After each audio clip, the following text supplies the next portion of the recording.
Welcome back to the David Pakman Show. I am Farron Cousins from Ring of Fire, sitting in for David Pakman all of this week. Let's talk about January 6th, shall we? Obviously, in the last few weeks here, we've gotten some very important news, I would call it, about the events of that day, the events before that day, the PowerPoints, the text messages, the emails, the phone calls, all kinds of stuff. But some of the most important information we've gotten about January 6th has actually come from the courts. Late last week, the harshest sentence to date for one of the Capitol rioters was handed down. The man who assaulted a police officer with a fire extinguisher, sentenced to a little more than 5 years in prison.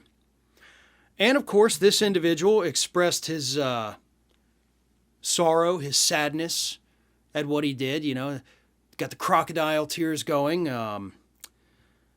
But judge didn't buy it.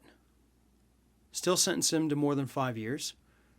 And this is becoming routine at this point. This is what we're seeing happening with these judges and the sentences that they're handing down. And here's why. And this is very important, and this is something that everybody needs to understand about the cases these judges are hearing.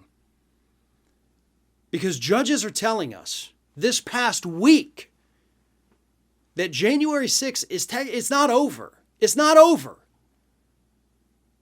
And the reason for that is because what radicalized these individuals has not stopped. It has not gone away. While these particular people, the ones who have been sentenced, the ones who are going to jail, are currently in jail, they're probably not as likely to engage in that kind of behavior in the future. We're still creating another army, essentially, of these crazed people who think the election was stolen. I mean, that's what January 6th was. Here's another thing. I filled in for David back in August. One of the stories I talked about at the time, I remember it vividly, was the fact that judges back in August were telling us that we're probably facing another January 6th type situation because of the radicalization process. Because the big lie still persisted out there. And in fact, because it was being pushed even harder in August than it was in January.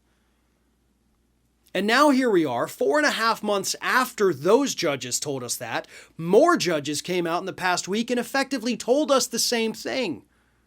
That we can expect more, we can expect worse. And we can expect this because the radicalization still exists. Because nothing has been done to stop it, because honestly, it's hard to stop it. Right? These people have free speech. We can't tell them they're not allowed to say these things. That's illegal. But they're also not being held accountable by the media outlets who allow them to say these things,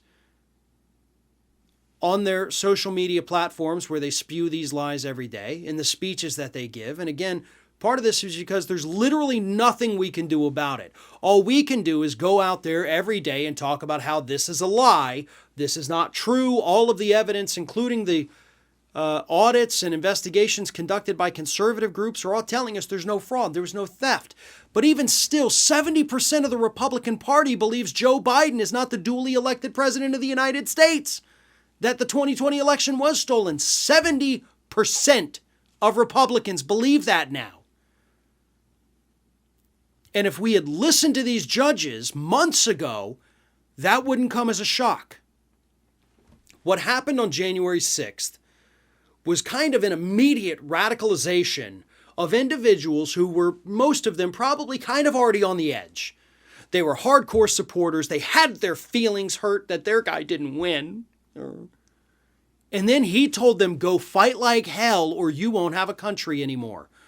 How one of the accused rioters last week in front of a judge said, Trump gave me permission to do this. I had a right to storm the Capitol because the former president gave me permission. So they took that one statement from him, and well, the rest of it as well. That was their action.